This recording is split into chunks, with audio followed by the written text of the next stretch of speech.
Hello, welcome to your library at home. My name is Rebecca. I'm part of the public programs team at the State Library of New South Wales. I'd like to begin by acknowledging that I live and work on Gadigal land, the traditional custodians of this land on which knowledge has been exchanged for millennia. We also celebrate the diversity of Aboriginal culture and language across New South Wales. And I take this opportunity to pay my respects to elders past, present, and especially emerging. And I extend that respect to any Aboriginal Australians who may be joining us online today. I'm very pleased to be welcoming you all online for another instalment of The Science of Us. On the first Thursday of every month during the season of winter, we will be hosting online talks as part of the Science of Us program. This program brings together scientists, researchers, authors, and academics on topics that help us understand troubling human behaviour through the prism of science. This program is being run in partnership with Inspiring Australia. And we're excited today to have Jonica Newby online to present on topic, Understand Your Emotion on Climate Change. Jonica will be in conversation today with Manager of Inspiring Australia New South Wales, Jackie Randles. We will have time to facilitate some questions at the end of today's talk, so I do encourage you to submit any questions you may have through the Q&A feature of Zoom. I'll be back online with Jonica and Jackie at the end of their talk to moderate as many questions of those as we can. I would now like to welcome to your screens both Jackie and Jonica. Hi, Jackie, Jonica. Hi, Rebecca. Thank you for your time. Thank you, Rebecca, and thank you so much to the State Library for hosting these monthly sessions. Thank you. So I too would like to acknowledge the Gadigal people of the Eora Nation, on whose land I'm speaking to you from today in Sydney. Welcome everyone, and thanks so much for joining us. I'm really excited about today's conversation because it's all about how we feel, something that science events don't usually consider. And right now, with much of the country in lockdown, feelings are running high. I'm sure today's conversations will provide some strategies on how we can manage our emotions in the face of major events we can't control. So Jonica, thank you so much for being with us. Welcome. My absolute pleasure, my absolute pleasure. If you haven't read Jonica's new book yet, Beyond Climate Grief, A Journey of Love, Snow, Fire and an Enchanted Beer Can, I urge you to do so because it really is a book for our times. Jonica, your experience of hitting an emotional tipping point on climate change makes for compelling reading, especially now. It's such a wide-ranging book and it's packed with ideas and people who take action on climate change despite their grief. So I really congratulate you for it. And you begin by sharing your love affair with snow. Where does this love come from? Yes, well, that's a good question because I grew up in Perth, so you would not think that the place I would fall in love with is a snow place. But look, I'll start by saying we all have, I've come to believe and understand through evolutionary biology, we all have what I call now heart places. These are places or lands that we fall in love with. And we might fall in love with a new place, or we might have that layered love, infinitely layered, of course, when we're talking about First Nations people, that connection to land, but it's in us, it's in our genetics to fall in love with places. And somehow I fell in love with snow before I ever even met snow. And I might just read from the beginning of the book. So this is the book, Beyond Climate Grief. As you can see, it's my very well thumbed copy at this stage.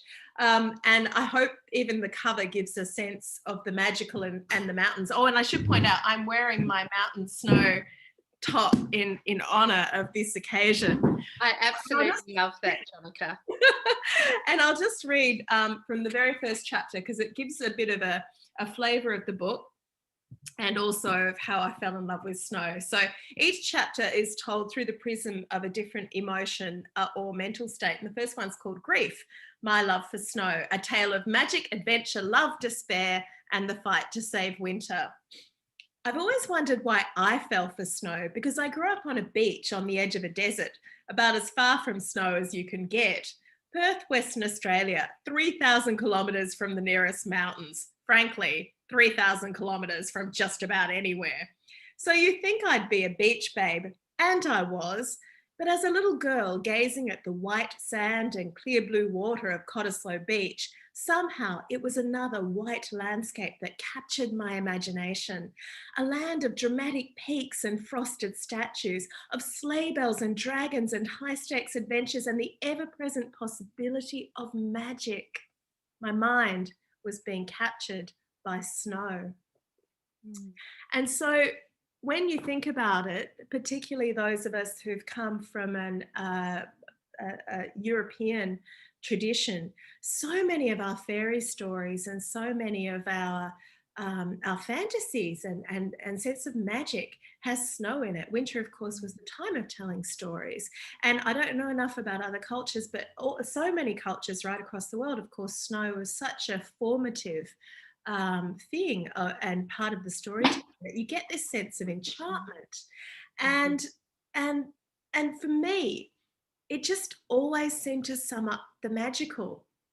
And, you know, you go through Narnia and you're in this incredible landscape covered in this sparkly white stuff. Lord of the Rings, of course, blew my tiny mind, as it did many. But can you imagine Frodo, you know, in Fiji? Look, it just does not have the same majesty. There's something incredibly visceral about snow. It's that mix of its fragility, its perfection, but also its wildness, its presence of possible death. You know, all our mountain stories, our epic hero stories seem to center around mountains. Anyway, when I grew up, I got to move to the eastern states and join Catalyst, and I got to fall in love with a real snow place, which is the name I've learnt to call it Kunama Namaji, which is the old Marigoo for snowy mountains. And it is I only really got to know it about 12, 14 years ago when I got touring skis and could go out in the backcountry and decided to spend a lot more time there. But it is like anything I read about as a kid. It is so magical. You know, we have these unique, precious creatures like, you know, there are echidnas that hibernate in the snow and they come out in spring and, you know, and trying to waddle around amongst the skiers. There's, you know, the snow gums. They're like these enchanted trees. They're specially adapted to the snow. They only exist here. They actually need snow to germinate their seeds. And they have these special branches that are made of elastic compared to other eucalypts, so that the weight of the tree under ice doesn't break them. Anyway, so I fell in love with snow, but then I discovered something terrible, and that was the beginning of this journey. So it was the climate threat to snow country that propelled you into depression. And as a science writer who had investigated climate science for decades, I'm curious to understand how it took snow to crack open that deep well of emotion you express so beautifully in the book. I've come to call it the personal tipping point. It's where that abstract intellectual thing that is climate change, that look, prior to that, obviously I'd felt emotions. I felt angry and frustrated and happy at times when things were looking good and depressed, but not that real heart clenching, oh.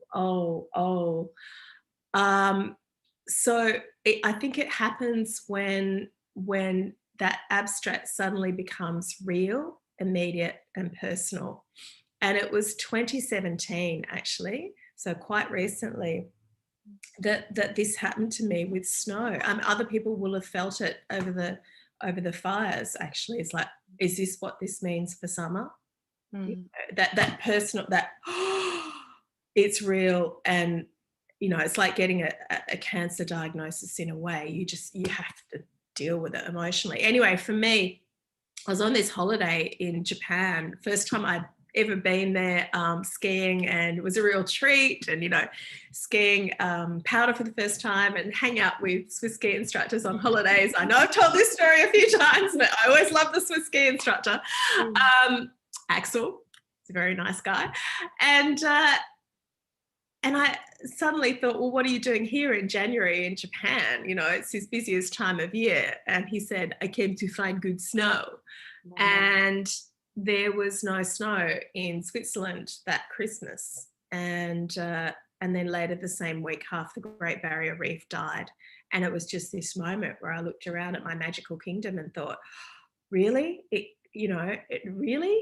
And I spent the next year actually researching what was going to happen to snow worldwide. I decided to try and develop a film on it because I couldn't concentrate on anything else. And in that process, I cracked when I saw what was going to happen. And yeah, it plunged me into a really profound depression, which was a really private thing. I didn't expect to write about it, but then ultimately I did. Mhm. Well, you originally intended to write a book about the science of snow, Mm. and it was always going to be an emotional topic for you. But did you have any idea just how emotional your book would become when you began to write it? Hell no. Look, I had this idea. What actually precipitated me to go from this sort of private grieving, if you like, and trying to process to actually writing a book about that and actually making that the beginning of the journey. So only the first chapter in the book really tells that story. That's like the origin story. Because then I was sort of had this question, how do I live a good and happy life under the weight of this fearsome knowledge? And I think it's a question more and more of us are asking ourselves when we hit that personal tipping point. And of course, there's no one answer. So I'd heard just in 2019, I'd heard a number of people expressing to me similar grief. My friend, a coral scientist, another person who studies trees. And I just suddenly woke up mid-year and went, oh goodness, I should go on a journey and write a book about this. So my idea was to do something a bit like Lee Sales' Any Ordinary Day and Right. actually, go and ask a whole lot of interesting people, each chapter quite separate, about what they thought. And that was the plan. But I started writing it in October 2019. Yeah. And within 2 weeks of me starting, and I'd written the first 2 chapters at that stage, the fires started to be this baleful, malevolent, absolutely real and present manifestation of climate change. And it really did feel at times, and it still does, like we've fallen into the plot of a film. I mean, really, ever since that Black Summer, we've felt like we've fallen in and out of an apocalyptic film, which is why we're often so I out of think you're sorts. right. And it's really kind of changed the dynamic, I think. And you're one of the first people to actually bring this to the fore, because usually scientists seem to feel compelled to stick to the facts and avoid discussing their feelings about these events. What do you think about that trend and how it might change given the past 2 years' events? Yeah, that's such a big question, but definitely that trend is already changing. I mean, I've heard just in the last year so many scientists starting to talk emotionally. Obviously, there has been that tradition of being objective, even for science reporters.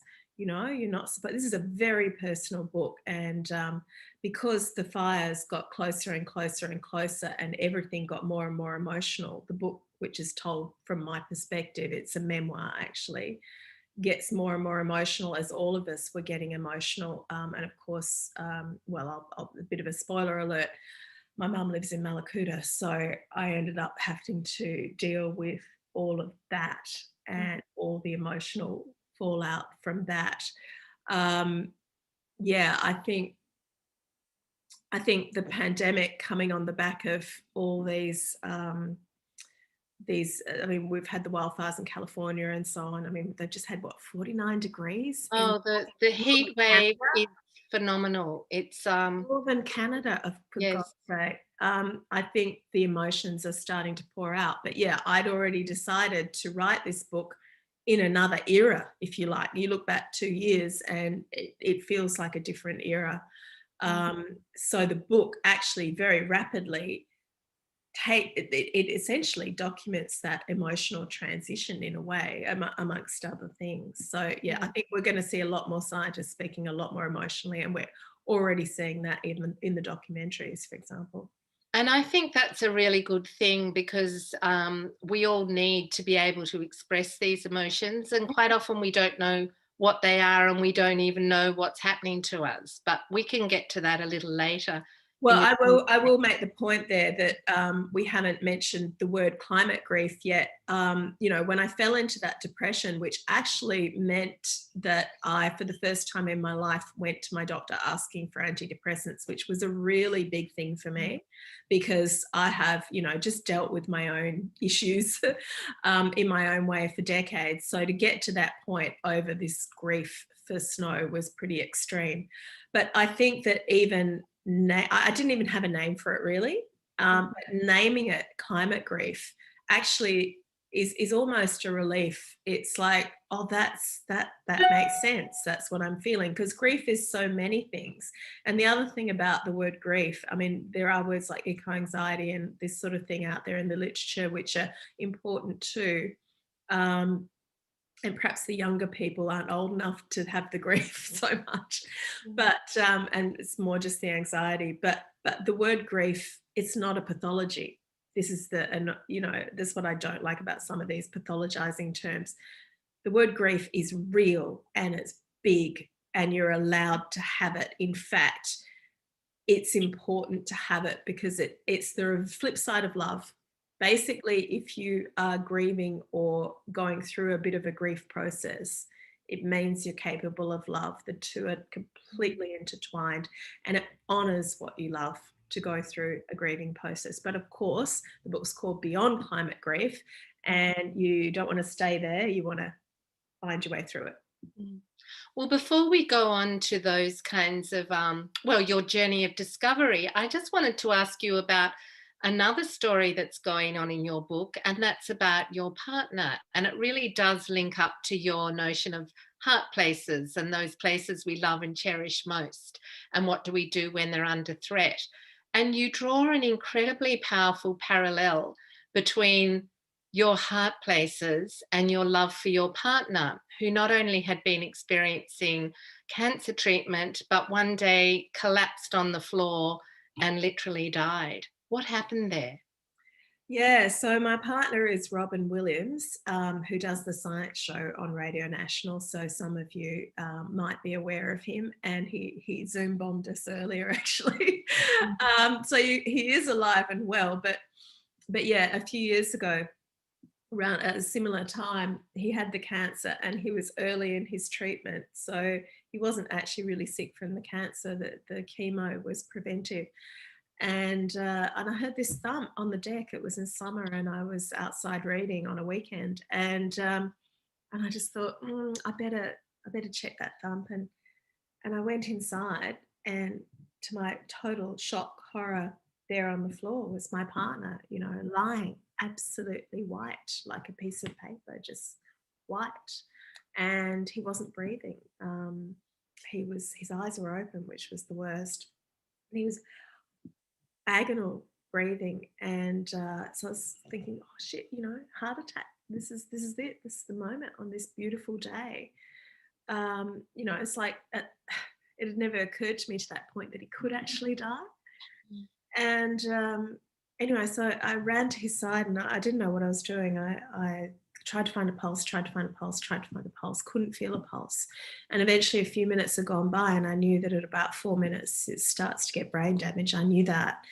So it's like, what do you do? Well, what would you do to save the one you love? You just try. You do whatever you can. So while I didn't really know how to do CPR, I just started 1, 2, 3, 4, 5, 6. And on 6, the line of pink went up his whole body, and he woke up and asked, "Why are you crying?" And that's Robin. He's good at denial. He's like, I just fainted. I don't need to go to hospital.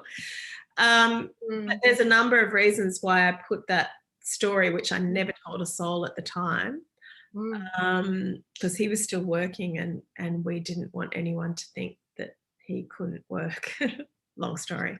But denial is a big part of this, isn't it? Yeah. And your different personalities. That's right. So Robin ends up being a metaphor for this story for a number of things in the book, which is why I put it in there.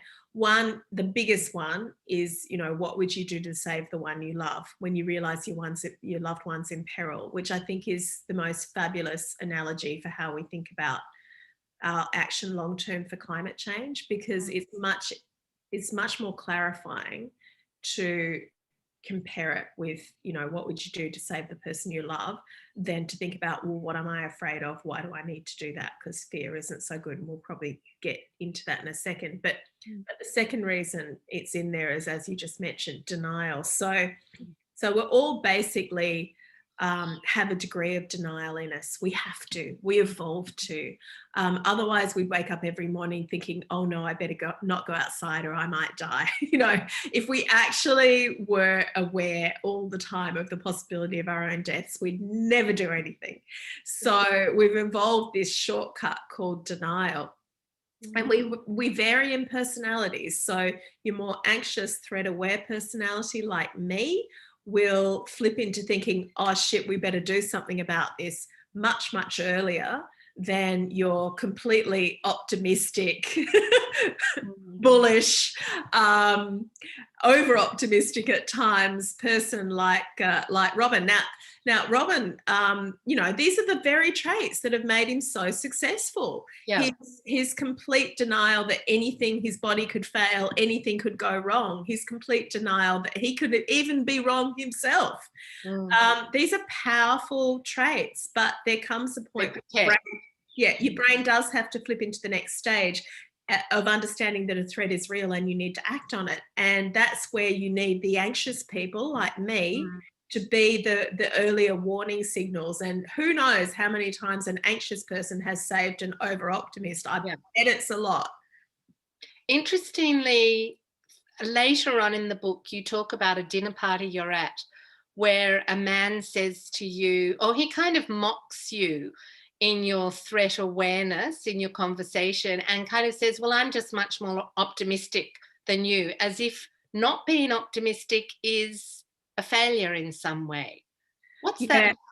Yeah, this is something that has actually really upset me over the years. And that man at a dinner party, that's happened to me so many times, because I do spend a lot of time through family connections with people who don't believe in climate change because of their political views.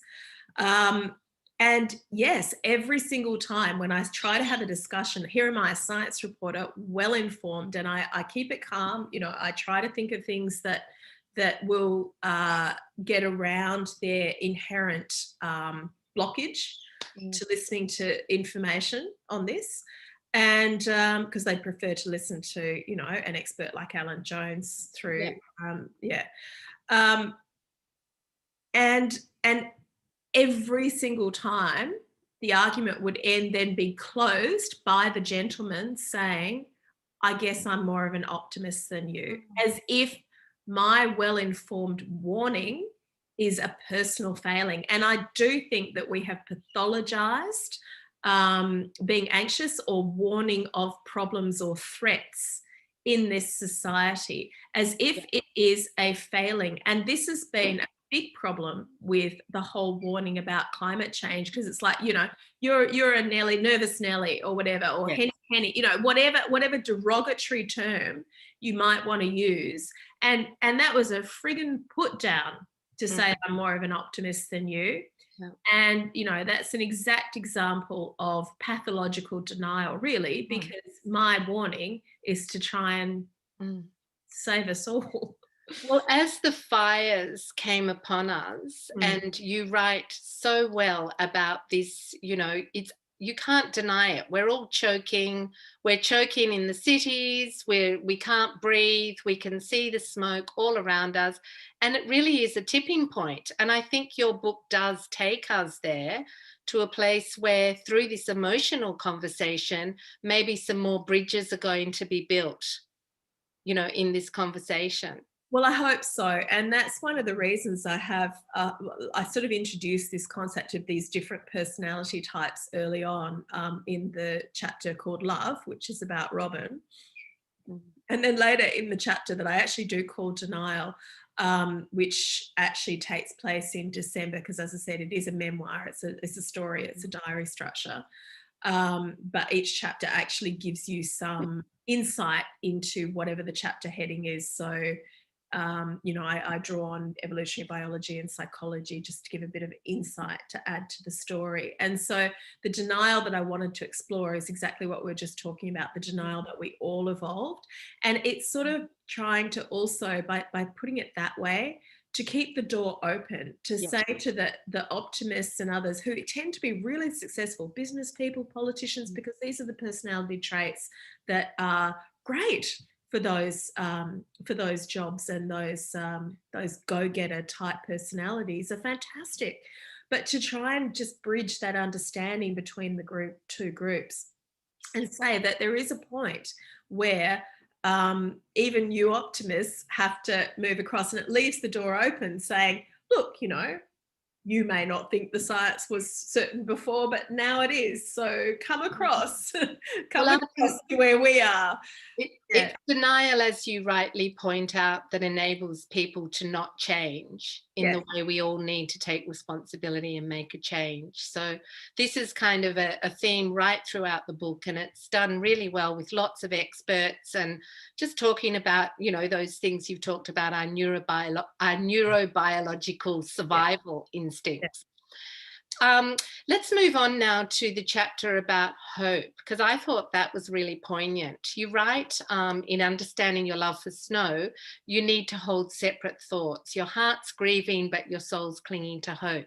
And then you have a wonderful conversation with the climate campaigner, Anna Rose, who takes that hope conversation and extends it into courage. What did you learn from Anna? Yes, Anna solved a big emotional and psychological problem for me, if you like to put it that way. So as a science reporter, and this perhaps comes back to that, that if you're not an optimist, you're a failure. If you're not hopeful, you're a failure. Because I knew from science that you have to have hope, that without hope, people don't do as well in life, et cetera, et cetera. And yeah, I was really struggling with hope, because with all the knowledge that I had, when hope's kept being dashed, and I imagine some of you out there know this feeling, particularly when you have things like Trump being elected and other events that have made us think, oh, wow, we really don't have the leaders in place that are going to fix this. When your hopes keep being dashed, I found myself incredibly vulnerable to despair. And so how do I deal with hope? So on the one hand, I'm supposed to have hope. On the other hand, I find hope terrifies me now, because I feel afraid it's going to let me down. And then I heard this podcast early in the process of the book from Anna Rose, and she talked about courage. And it was like this light bulb, because so hope, if you like, is a passive thing. It's something you have no control of. Courage is a choice, it's an action. And there's so much more to the word courage that I've found really useful, and actually comes back and back and back in the book, because of course then we descend right into the fires eventually, and then the pandemic, where I think a lot of us have been drawing more on these epic types of words like courage. The great thing about courage is, and this is what Anna pointed out, it's derived from these two French words, which are coeur, which is heart or love, and rage, which is anger or fight. Oh, that's it's like, yeah. So it's like that. It's like the to go and fight to protect what you love. So courage is this. There's a kind of action implicit in it. But the other thing about courage, even if courage has to be used when you're being passive too.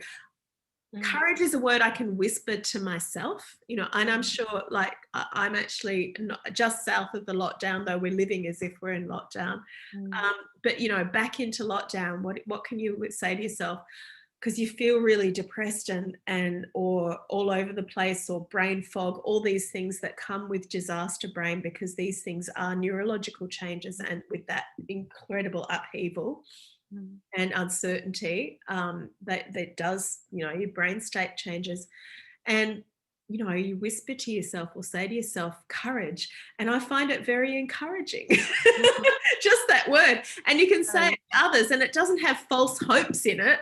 It's just have courage. And the other great thing about courage is that, again, Anna pointed this out, courage is contagious. So if you see someone being courageous, such as the Climate Strike kids, and such as Greta, Yeah. stepping forward, then others are inspired to follow. So it's so appropriate in so many ways. And I guess what also made me reflect on is, well, how on earth did my grandparents manage Second World War? Because they were really hampered by it. You know, my grandfather was a Norwegian fighter pilot, barely got out of, you know, escaped the Nazis, then he was shot down, and, you know, all that stuff. And Interestingly, Anna's grandfather was also a fighter pilot. Yes, exactly. And the life expectancy of those Spitfire pilots, it's a miracle either Anna or Rose or me are here, because the life expectancy was very limited.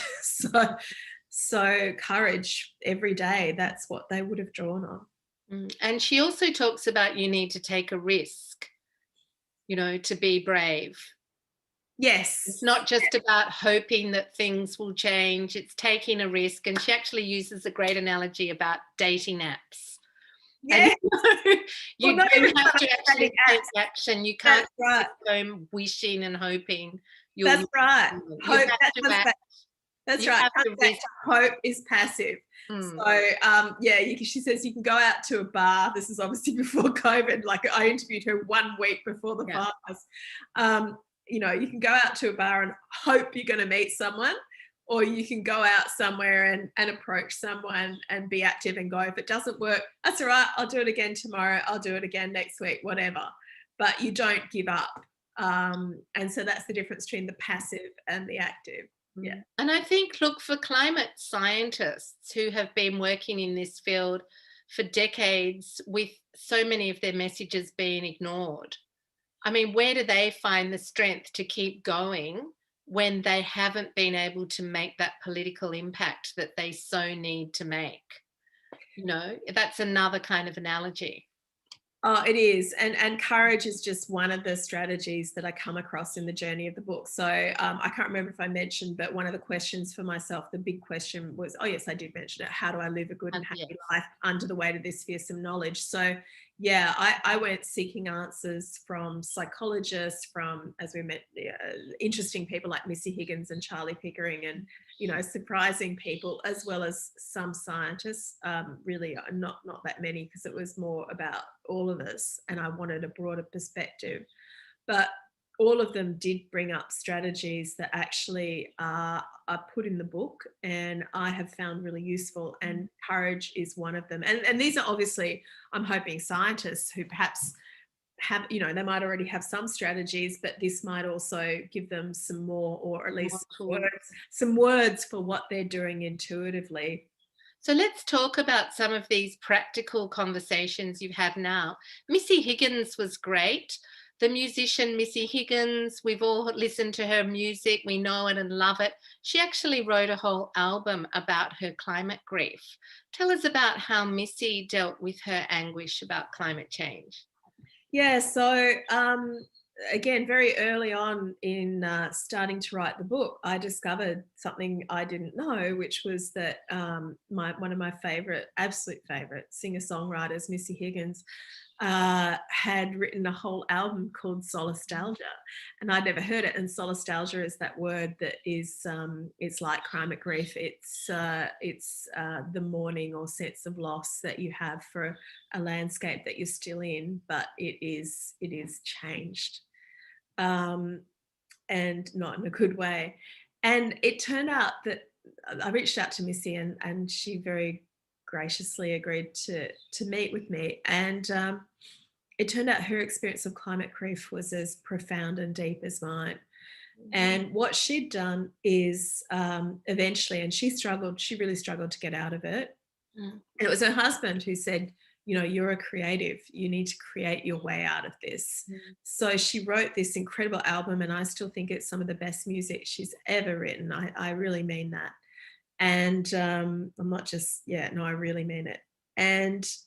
And yeah, some of the songs are ones about not wanting to have a second child, or struggling about whether she'd have a second child, or first child actually, sorry, because of the fears for the future. I mean, she writes about stuff you don't see songs about, and they're beautiful. And she also has these apocalyptic ones where she actually looks at the worst possible future and sings her way through that and looks at what would sustain her through that. And the one that makes me cry all the time has this line saying, "Hold me." And it's like, you know, that's what you do. When I saw a photo during the fires of this woman and a man just holding each other in this blackened landscape, you know, and that's what we have when it really matters. That's what you have, is you hold the ones or touch the ones that are near. So she'd sort of intuitively hit upon, through her beautiful music, a concept I did later find out a little bit more about from the psychologist, called radical acceptance, which is also really important, and it's similar. And you sort of bring back, by having thought about what's the worst that could happen. I mean, it's very similar to imagining, you know, a partner with cancer. What's the worst that could happen? Imagine it. Face it. Don't spend too long there, but think about what would sustain you in that, and then bring those tools and strategies into the present. And this is where the sort of active hope comes in. And if you do all these things, that thing won't happen, you know. Yeah, I just got a lot from Missy. It's a really beautiful chapter, and actually a really practical strategy came from her too, which is introduced me to the concept of the information diet, the healthy information diet. The news is just so designed to fill us with anxiety. By definition, nothing makes the news unless it's going to make you anxious, pretty much. I remember during the fires, I had to cancel, like everybody, all our holiday plans. And I was holed up in a 2-bedroom apartment in Sydney with a teenager. And it was really unpleasant outside. You couldn't breathe. And we were just locked in this apartment, and I had the news on 24/7. I was watching the fires. I had the ABC radio going. I was texting friends in fire affected areas, and I was horrified. And it just went on and on and on. And then I've found myself doing that again in COVID, like this relentless kind of diet of disaster news, and I can't stop. Well, look, there's two things there, because there's a difference between an acute disaster like that and this sort of ongoing, unfolding long-term thing that is global warming. The fact is that in an actual disaster, our brains go into disaster brain. And when we're doing that, if in an extreme example, like if I'm standing here and the fire's coming at me, so that's the most extreme example of disaster brain, certain things are going to happen in my brain. My emotions are actually going to shut off, believe it or not. My legs, my muscles and everything are going to be shaking with adrenaline and primed for action. I'll be able to do superhuman feats, but my language centers will just about shut down. Meanwhile, my visual and sensory are all fired up, and I can only pay attention to what's relevant to the immediate threat. Okay. So, and this is why people do end up with PTSD after these things, because their brains have actually essentially opened up to save them, but that opening has left the place for wounds literally into the brain to have these memories and images absolutely seared in. And that's why so many people do end up with that issue. The sort of lesser version that we're all been in, I was in for months during the fires, we've been in and out of during COVID, is just this low level threat awareness and adrenaline and so on. And the reason you start doom scrolling like that and paying attention the whole time is your brain is actually forcing you to pay attention to what seems a very immediate threat. So when we talk about the healthy information diet, I think we have to be a bit forgiving about what happens in an acute situation, as opposed to a more long-term strategy of, you know, when you're looking at climate news, you have to make sure you're a little strategic about how much you take in, and then you balance that out with lots of positive news. Having said that, of course, the same things apply during lockdown or during a fire or whatever. You have to reinstate the things that make you feel normal and relaxed and happy. And that's why we all send jokes to each other too. Humor is terribly important, and have a whole chapter on humor, which I don't think we're going to have time to talk about just now. But But yeah, these sorts of things, good food, you know, focusing on the beautiful joy in the moment, all these things became part of the book because it's what I was doing to deal with, you know, these overwhelming realities. So it's a good reminder that we, yeah, cut ourselves some slack during these times. Before we do get to Malakuta, because I do really want to invite you to share another reading with us, I just wanted to ask you about your strategic decision to detach. Now, back then when your doctor offered you antidepressants, so you were having that conversation, instead of taking them, you opted to just check out for 3 months and you headed to the slopes. And you reconnected with joy, and you describe how doing that actually helped you not only get in touch with your climate grief, but also be able to find a way to live with it and move forward. So tell us about this strategy of having a strategic detachment. Yeah, well, it wasn't a deliberate, sorry, I've got a bit of a cold. It wasn't a deliberate strategy to start with. It was an act of desperation. So yeah, at that point in 2018, it was, when I went to the doctor, I'd had a year of researching what was going to happen to the snow, and you know, I'd started crying a lot every time I couldn't speak about snow. I'm pretty good now, but it'll probably come back. But I couldn't speak about snow without choking up, and I wasn't the only one. You know, some of the climate scientists that I interviewed were crying in front of me. I mean, it was very emotional, and that's what led me to basically almost feel like I couldn't get out of bed. And to my doctor, and I got this prescription. I took a tablet, and then the next day, it just happened to be July, and I just started screaming at myself, Jonica, run, just run away. Why are you here in Sydney? I wasn't working full time. I had a place I could stay in the mountains, and I went down there for 2 weeks. I'd never actually spent a season in the snow. Always wanted to. And I went for 2 weeks, and I stayed 3 months. And during that time, I didn't write a single email. I didn't look at the news.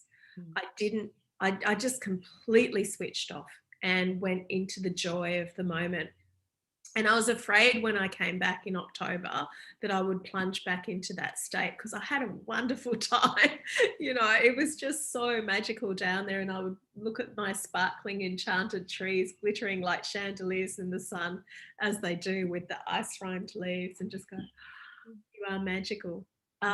But when I came back, I was, more grounded. And when I started to research the book in October, like, I'm writing and researching the book as it happens. I mean, obviously it relies on a lot of my deep knowledge through being a science reporter. But one of the first things I discovered was that even the Psychologists for a Safe Climate, which is the subdivision of the Australian Psychological Society, they have a few page recommendations on how to deal with climate emotions, grief, anxiety, depression. And that is one of their strategies for burnout. So a lot of activists actually hit burnout at one point, and they actually say, go back into nature, reconnect, and you might need to completely disengage for a while. And I've given myself a promise now. I'm a bit older. I guess I'm in the position to do it. That I will spend as much of my winters with the snow while it's still there as I can. And that's my dates with disengagement. And that's fine. You don't have to be on all the time, you know. And look, we're not going to have time to talk about everything, but humour, you do speak to the wonderful Charlie Pickering and Craig Ricastle, and they also share a lot of insights about the power of humour to just help us unwind and relax, and the chemical processes in our brain. So really wonderful. But let's go now to Malakuta, where your mother lives. And I guess now let's just invite you to do this reading. And we have people who I'm sure have some questions to ask Jonica. So after the reading, we'll just kind of wrap up this section and then invite you to pose any questions you'd like to discuss. Perfect. So I just want to set the scene. So the back end of the book, where the book had to change plan the whole time, because our lives change plan. And, you know, if there's one thing I learned from the experts during this, is like when the situation changes, you have to change your plan. We've learnt that through COVID. I hope we're learning that about global warming. You can't keep doing what you were doing. So my book also changed dramatically because I charted what really happened. So I had to add all these chapters about disaster brain, how to deal with the aftermath of this kind of thing psychologically, all the while telling the story. So this is, I ended up writing just one chapter, which again was never expected, about being in Mallacoota on that day when the fire came. And the way I did it is we were obviously not allowed in for weeks because the roads were closed. But as soon as it was open, I went down there. I got back in the same day my mother did because she managed to escape. We were sure her house was going to burn down because it was right on the edge of the town, on the edge of the forest. It was really emotional. And then in the week that I was there, so this was, you know, not long after the fires, and they were still burning actually. There were still plenty of fires around. I just asked half a dozen of her friends, anyone I ran into actually, what it was like on the day. And then when I pieced it together, it became this unbelievable narrative. So this is, sorry, I just got to, my computer just did something weird. So this is what I call Nicholas and the disaster movie Dash. Nicholas is a 30-year-old. He's the son of a friend of my mum's.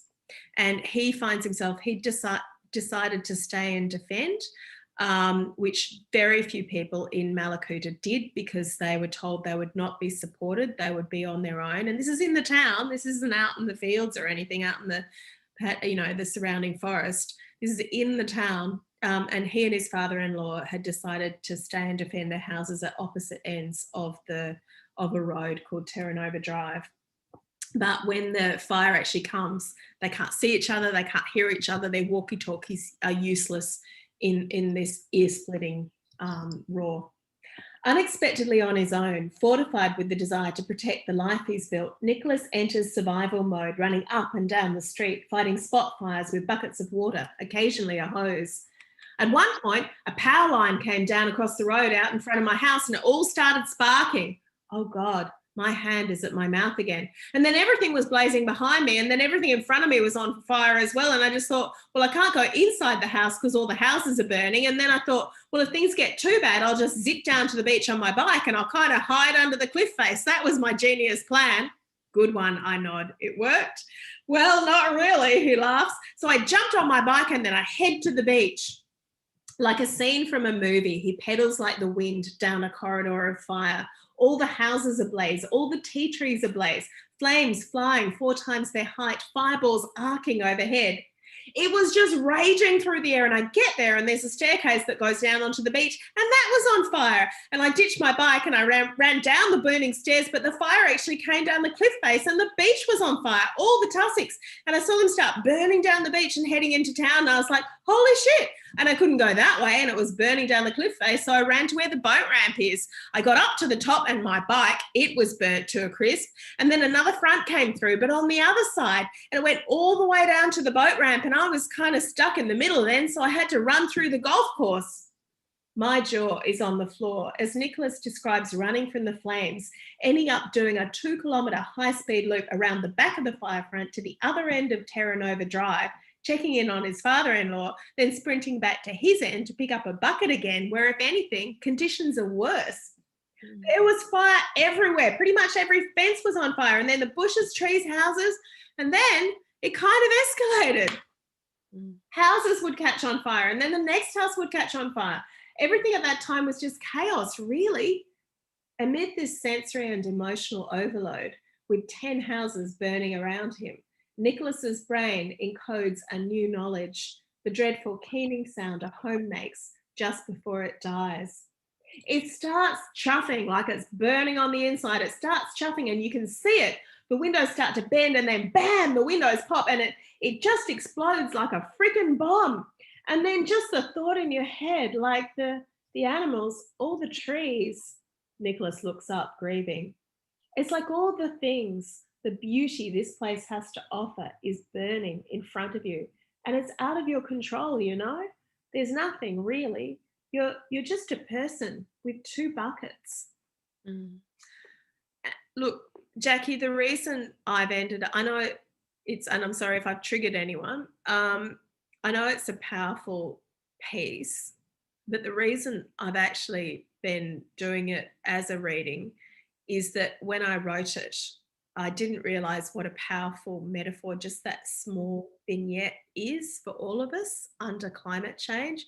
Obviously, a very extreme example, a fire, but with climate change, really, when we're talking about the big overwhelm, we're just a person with two buckets. It's such a beautiful, powerful image. And yet we can all bring our buckets, you know. Some of us have bigger buckets than others. Mike Cannon-Brookes, who's also in the book, he's a billionaire, you know, he can bring a lot of money and effort and influence into changing the climate trajectory. And he's doing that. He's creating our future, which is fantastic. Some of us are just me, and I can bring my petitions and you know, my book and whatever you bring, your creativity, etc. But we just bring what we have. We have our buckets, and if we want to extend the metaphor further, one is what we do in our personal lives, but the other is what we try to do as a group, be part of the strikes or petitions or join groups that are lobbying for change, or change our businesses and make them net zero if we're in a position to do that. All fantastic collective actions. And I've found that this metaphor of the person with two buckets is just really empowering, because it's sort of there's a quote at the end of the book that goes with it that my friend pointed out, the connection, and it's attributed to Gandhi, and it is whatever you do will be insignificant, and yet it is essential that you do it. Yes. I don't know which of these insignificant actions are going to have a big impact. And in fact, the book is full of people, including me at that moment, saving my husband's life, who didn't think their puny action was going to make any difference. But actually it did. And of course, Nicholas, with his two buckets, it wouldn't have necessarily turned out this way, but it did turn out that he saved his house and several other houses around him just with those two buckets. And the wonderful kids that we don't have time to talk about from Castlemaine, who got the school strikes happening here in Australia. And all of us who've gone along to support those students have been incredibly moved and empowered by their courage to take action. So look, thank you so much, Jonica. I'll invite questions now, and I think do read the book. It's got so much practical information, but also many scientific insights. And I, working in the science engagement space, was really grateful to have the opportunity to talk about how we feel. And in the Inspiring Australia space, we're trying to connect scientists to the general community, and doing that through relatable feelings is actually the best way to bring more people along. So thank you, Jonica. And I'll hand back to Rebecca now to take some of the questions from our participants here today. Thank you. Absolutely. Thank you both. What an amazing conversation that really was. So a few questions just to quickly end today's session on. One of them, which I think is an important question to be asking too, is how should we be talking to our children about climate grief? Yeah, absolutely. Well, that was one of the, we haven't actually talked much about the key strategies that I found through my journey, and they are in the book, but one of the chapters is dedicated to exactly that question. Great. So there's the chapter called Worry, and it is specifically how should parents deal and talk to their children about their emotions around climate change. And obviously there's nothing prescriptive because everybody's different age, different state of knowledge, but there's some general principles. So I ended up going with about 3 different psychologists and taking their advice. And to put it really simply, so I will urge you, that whole chapter is dedicated to that. I will urge you to look at it. But very simply, I boiled some of it down to a sort of algorithm. So, you know, first is name and acknowledge the emotion. And it could be anger or sadness about, you know, yes, that is very sad about the Great Barrier Reef. Lots of people feel that way. So validating that this emotion is real and naming it. And in some cases, it might be anger, anxiety, whatever. The second part of the algorithm, if you like, is change what you can. And this is the action part. And this is actually with kids or with yourselves. All these things are equally applicable to us, by the way. Yes. We're all a work in progress. Change what you can is your action plan. And it might be a sort of ongoing thing that you're looking at over time, as I'm sure businesses are too. You know, it's like, well, you know, I've delayed a couple of things I was going to do, but I need to get to them in the next few months. Like, I haven't yet changed my super because that was right in the middle of the financial collapse last year that I was planning on doing it. So it just wasn't the best time to lose all my money. But that will happen in, you know, these action plans. There's other things that I've done, whatever it is for you, change what you can. The last part, and this is the hard part, accept what you can't change. And acceptance comes back again and again through various things in the book. I understand better now why it's so important in so many religions and philosophies and psychology, actually. And that's not being passive and thinking, oh, it's okay, I won't worry about it.